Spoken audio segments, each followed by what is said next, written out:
36 years of running a school building will teach you something that no management book ever puts cleanly into words. The most dangerous person in any difficult conversation is the one who already knows how it ends. Lisa thought she knew how it ended. She was wrong about that. But she sat down with such confidence that I almost admired it. My name is Josh Cook. I am 68 years old, a retired principal from the Greenville County School District here in Greenville, South Carolina. 36 years in that building, from classroom teacher to assistant principal to the corner office with the window that looked out over the football field. I retired in 2021 at 65, with a pension, a handshake from the superintendent, and the quiet conviction that I had earned whatever came next. What came next was Pat's death. My wife Patricia, Pat, passed in October 2022 after a long illness she handled with the specific grace of a woman who had spent 29 years as a librarian and therefore believed that every difficult thing was more manageable if you simply stayed organized and kept your voice down. We had been married since 1981. 41 years. She was 64 years old. The Greenville County Library on Heritage Green Place flew their flag at half-staff the day of her funeral, which I did not know they were going to do, and which I have never quite been able to think about without needing a moment. After Pat passed, our son Nathan came to me at the reception. Nathan is 41, branch manager at a commercial insurance firm on Verde Boulevard, and put his hand on my shoulder and said the things sons say when they mean it and don't fully understand what they're offering. Dad, come stay with us. We have the room. You shouldn't be in that house alone. I believed him. I sold the house Pat and I had shared for 33 years on Overbrook Drive. I packed carefully. I took her reading glasses from the nightstand. A photograph from 1987 where she is laughing at something off camera and looks exactly like herself, and $187,000 in savings that two people had spent a lifetime being careful about. I moved into Nathan and Lisa's spare room on Devonshire Road in January 2023. The first 10 months were fine. Not warm, not wonderful. Fine. The particular fine of a household that has added a person it didn't fully plan for. Dinner together most nights, conversation that stayed in safe channels, a rhythm that functioned without anyone fully committing to it. Lisa is 37 years old and runs a home with the organizational precision of someone who has decided that competence is a personality. She is not unkind. She is managed. Everything in her life is managed, including me, and I was willing to be managed within reason because Nathan had asked me to be there and I trusted that. I fixed things. That is what I do when I am somewhere and something is broken. I fix it. The kitchen faucet, which had been dripping for months, the gutters which I cleared on a Saturday morning in September without being asked, the loose banister on the back stairs that Nathan had been meaning to get to for 2 years. I bought my own groceries, paid for my own gas, stayed out of rooms I wasn't needed in. I want to be clear about this, because it matters. I was not a burden. I was, by any reasonable measure, an asset. A 68-year-old retired principal with a pension, a separate savings account, and 36 years of not making problems for people is not a burden. He is, in fact, a resource. Lisa had understood this. I just didn't know yet how she planned to use it. February 6th, 2024, a Tuesday. I know the date because I noted it in the small journal I keep on the nightstand, a habit Pat started and I inherited, writing down the day's one thing worth remembering. That Tuesday's entry has 2 words. I'll tell you what they are at the end. I had spent the afternoon repainting the trim on the back fence. Nathan had priced it at $400 from a painter on Angler Drive, and I had done it in an afternoon with $23 of paint from the hardware store on Augusta Road. I came inside, washed the paint off my hands at the kitchen sink, poured myself a glass of water, and sat down at the kitchen table. Lisa walked in. She pulled out the chair directly across from me, with the energy of someone who has been building toward this moment for longer than the moment itself warrants. She sat down, folded her hands on the table, and looked at me with the expression I recognized from 36 years of parent-teacher conferences, the expression of someone who has rehearsed what they are about to say and is now executing the plan. Josh. Not Dad. Not a greeting. Just Josh. I need to talk to you about the financial arrangement here. I set my water glass down. What arrangement? You've been living here for 12 months. A pause, deliberate, prepared. No rent, no utilities, no financial contribution to the household. I fix everything that breaks, I said pleasantly. And I buy my own groceries. And I painted your back fence this afternoon for $23. She did not acknowledge the fence. You're sitting on $187,000. She knew the number. She said it the way you say a number you've been thinking about for a while, with the particular fluency of familiarity. Nathan had told her. My son had told his wife the exact amount of money his father had in savings. I sat with that for a second, filed it, kept my face arranged. That money is Pat's and my retirement, I said. 30 years of being careful with a principal's salary and a librarian's salary. That's what that number is. And this house, Lisa said, spreading her hands across the table in the manner of someone presenting a proposal they consider unanswerable, is what Nathan and I pay for every month. So here is what we'd like to propose. A pause. A contribution of $120,000 toward the household. Think of it as a mortgage investment. I looked at her.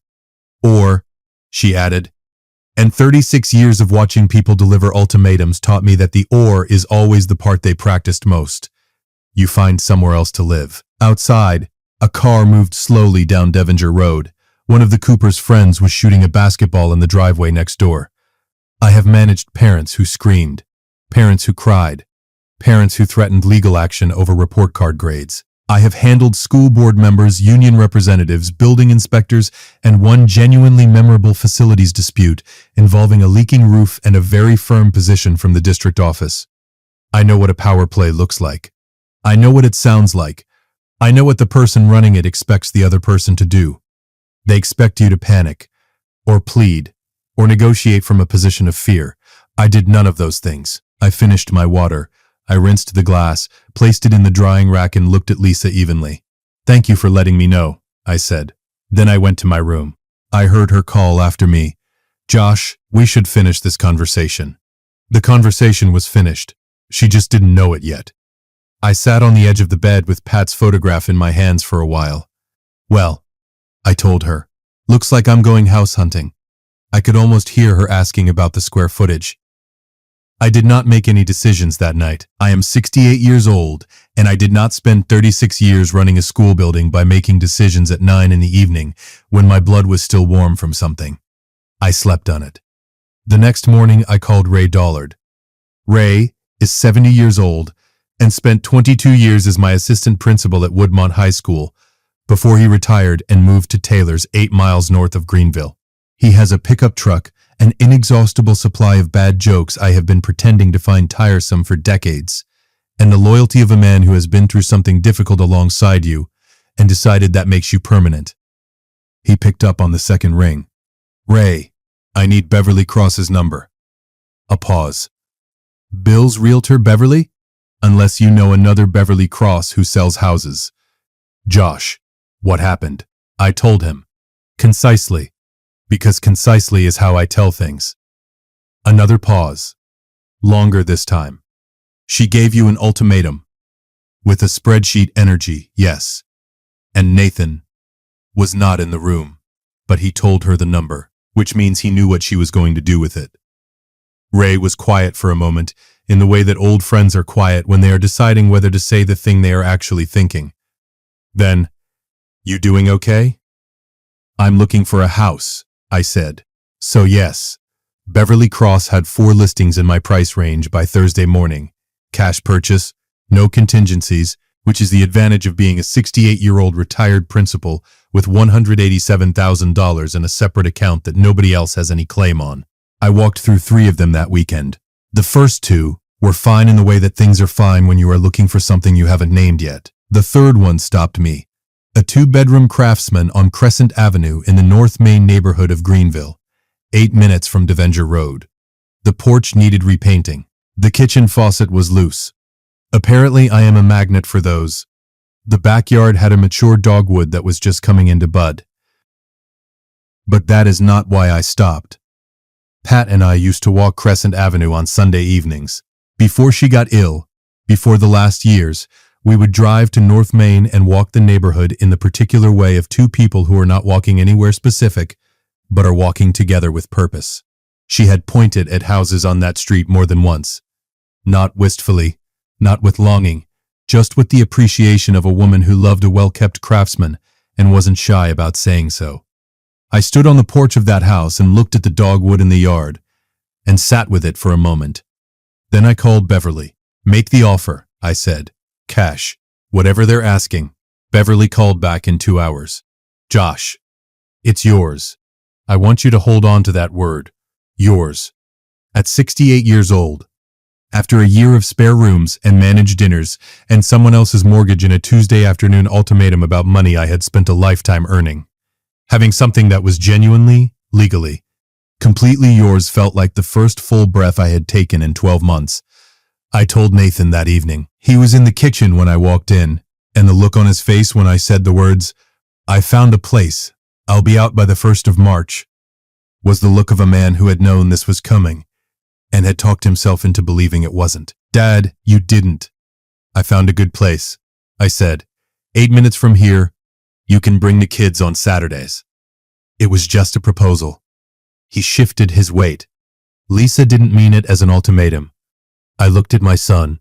This man I had coached through homework and heartbreak and a broken collarbone from a bicycle accident in 1996 that he still blames me for not preventing. "Nathan," I said quietly, "she told me to hand over $120,000 or find somewhere else to live.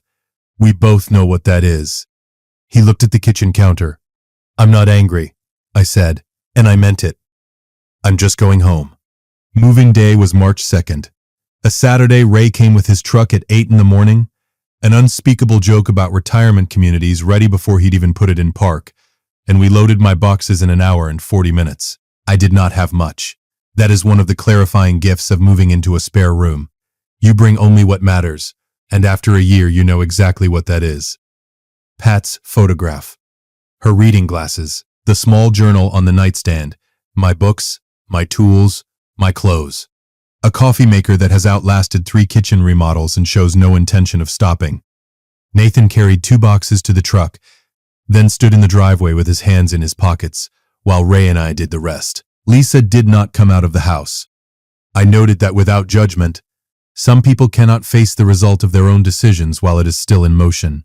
That is a human limitation, not a character verdict. Right before I got into Ray's truck, Nathan said, "You didn't have to do this, Dad." I buckled my seatbelt. Neither did she. Ray pulled out of the driveway. I didn't look back. I want to be precise about what I felt in that truck, because this is not a story about triumph. I was 68 years old, and I was leaving the house where my grandchildren had started calling me Grandpa Josh, where Cooper had shown me his Lego collections every Saturday morning, where Ava had taken to leaving drawings outside my bedroom door. I was leaving that, and it cost me something real. But a man who has spent 36 years teaching young people that self-respect is not negotiable cannot go home and negotiate his away. The Crescent Avenue house was everything the listing had promised and a few things it hadn't, including a loose board on the back steps that I had fixed by Sunday afternoon. Because apparently this is simply who I am now. On the second morning, I found a note in my mailbox. Folded once, written in the deliberate cursive of someone who learned to write before keyboards made handwriting optional. "Welcome to Crescent Avenue. I have strong opinions about azalea placement, and I make exceptional pound cake. If either of those things appeals to you, I am next door. June Whitfield." I stood at the mailbox and read it twice. Then I smiled. A real one. The kind that arrives before you plan it. June Whitfield turned out to be 71 years old, a retired Greenville County librarian who had worked at the main branch on Heritage Green Place for 27 years. She had known Pat. Not closely. They had served on a district collection committee together sometime around 2014, but enough that when I introduced myself 2 days later across the low fence that separated our front yards and mentioned Pat's name, June looked at me with the particular recognition of someone placing a face they had been told about. Patricia Cook's husband. A recognition crossed her face.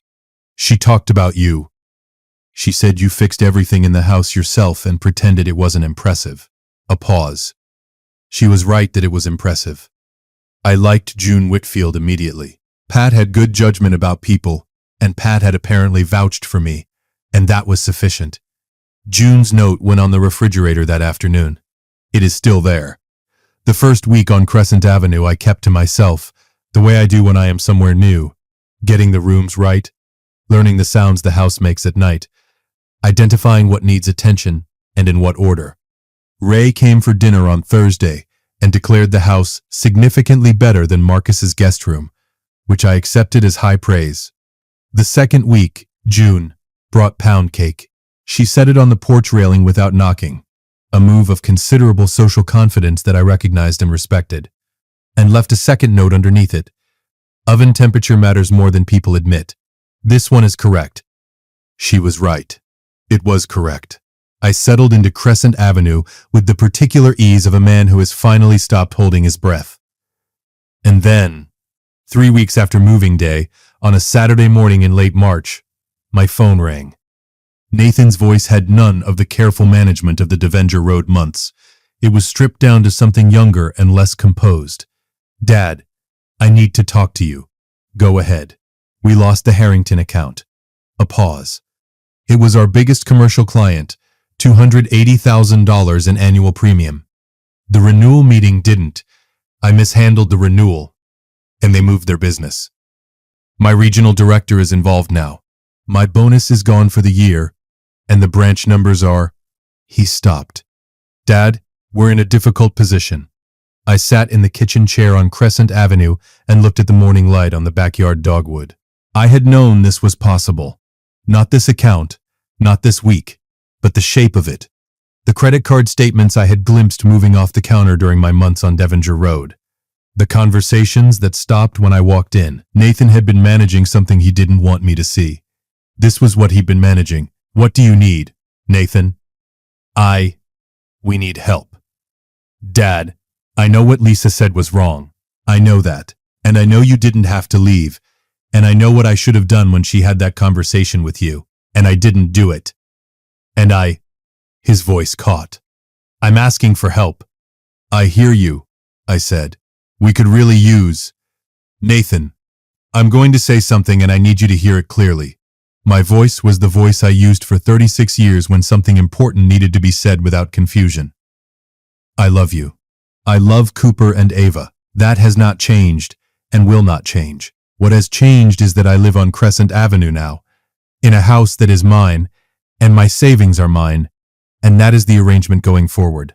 Silence. What I will do, I said, is come over on Sunday, not to write a check, to sit at the table with you and Lisa and help you build a list of the right calls to make, the right sequence of steps for two people who are in a tight spot and need someone to help them think clearly. That I can do. That costs me nothing but time. Another silence. Then, quietly, why would you do that? After what she said. Because you're my son, I said, and because holding on to it doesn't help anyone.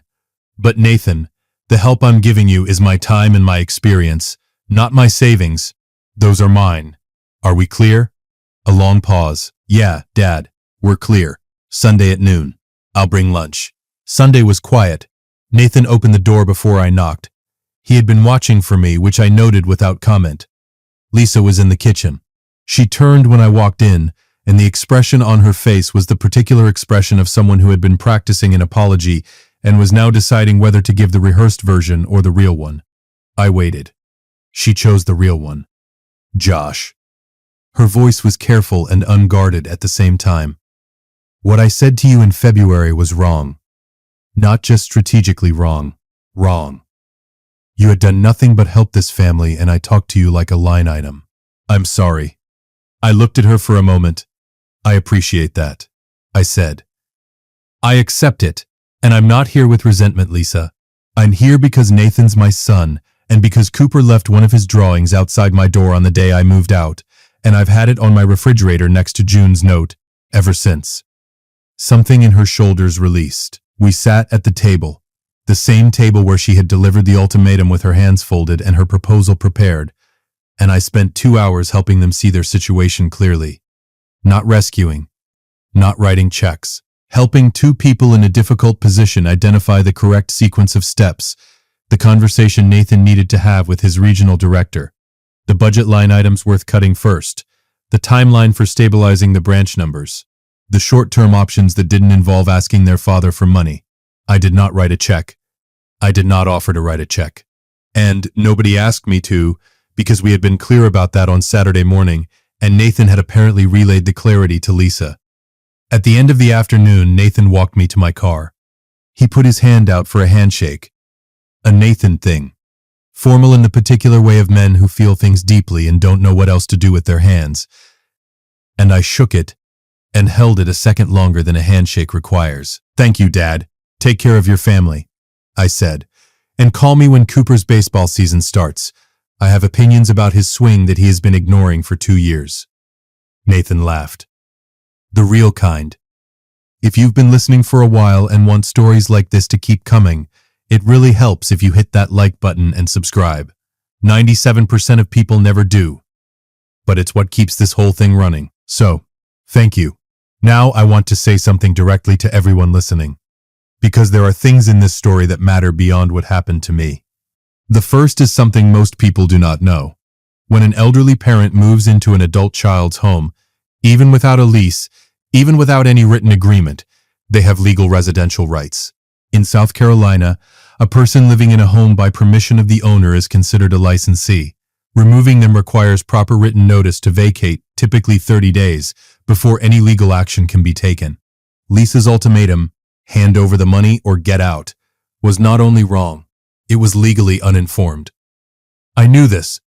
I had spoken to my attorney on Pleasantburg Drive within 48 hours of that Tuesday conversation. I chose not to weaponize that knowledge. I used the time it gave me to find a house instead. The second thing is this. A life care agreement is a legal document that specifies the financial and living arrangements between an elderly parent and an adult child. Rent, utilities, household contributions, the parent's rights within the home, conditions for ending the arrangement. It protects both parties. Its absence in my situation meant that Lisa's demand for $120,000 had no legal foundation whatsoever. My savings were mine, in my account, with no lien, no claim, no mechanism by which she could compel a contribution. She was asking. I was not obligated to answer. If you are an older parent considering moving in with an adult child, have the conversation about a life care agreement first, not because you don't trust them, because clarity at the beginning prevents exactly this kind of Tuesday afternoon in the kitchen. The third thing is simpler. Keep your money in your own name, in your own account, with no joint access given to anyone who has not earned that level of trust over a long period of time. Retirement savings are not a household resource. They are a life's work. They belong to the person who built them. It has been 6 weeks since moving day. June came over last Thursday with a 2-pound cake. Different recipe. She specified because she believes in iteration. And we sat on the porch and talked about the Greenville County Library's renovation project on Heritage Green Place, and whether the new reading garden in the courtyard was going to be planted correctly, which June had strong opinions about. Pat would have had the same opinions. I told June that. She received it with the particular quiet dignity of someone who has been told something true and knows it. Cooper came over with Nathan last Saturday. He spent 45 minutes showing me the Lego set he'd brought in his backpack and explaining the structural logic of his design choices with the seriousness of a small engineer. I told him about the footings on the back fence repair I'd done that morning. He found this genuinely interesting, which confirmed my assessment of his character. The drawing he left outside my door is still on the refrigerator, next to June's note. The journal entry from February 6 has 2 words. I mentioned them at the beginning, and I owe you the answer. It says, bought house. I wrote it that night before I called Ray, because I already knew what I was going to do. 36 years of running a school building means that when someone sits across from you and delivers a prepared speech and waits for your response, you already know, in the first 30 seconds, whether the speech worked. It hadn't worked, and I already knew what came next. On Sunday evenings, I walk Crescent Avenue the way Pat and I used to, past the old houses with their deep porches, through the North Main neighborhood that she loved for reasons she always described as self-evident. The dogwood in my backyard is in full bloom now, which it was not when I bought the house, and which feels, in the particular irrational way that beautiful things feel sometimes, like something arranged. June waves from her porch when I pass. I wave back. The journal entry for this Sunday will say something like, "Good evening," which, at 68 years old, on a street Pat loved, in a house that is mine, it genuinely is. If you liked this story, join our community by hitting that like button and subscribing for more real, raw, and family-centered stories. And as always, thank you for being a part of this.